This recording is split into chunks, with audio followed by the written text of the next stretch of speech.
Bakit po dapat iboto ng taong bayan ang Turismo Party List?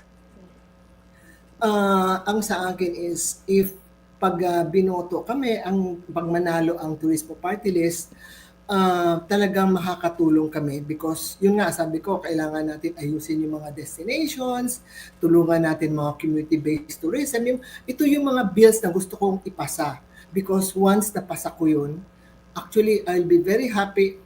Sa akin is I have done my part kasi I've been in the industry for 30 years. Magagaganda talaga ang buhay ng mga kasama natin mga Pilipino because magkakaroon ng trabaho.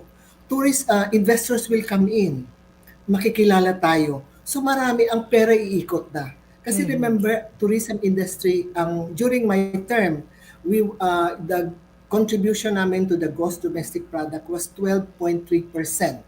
Now, the gross contribution of the Department of Tourism to the GDP is 8.6%.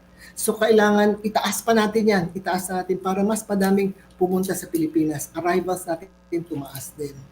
Parang sa akin is, I want to help the Filipino people na para siguro pag tumaas ang tourism, hindi na natin kailangan na magbigay ng mga ayuda for peace because ito na, magkakaroon na sila sariling trabaho nila at gaganda na ang buhay nila because even mga street vendors, marami nang pupunta dito sa Pilipinas, even yung mga fisher folks, gaganda na because marami kakainan ng isda na kinuha nila. Then even yung mga farmers. So everything will fall into place.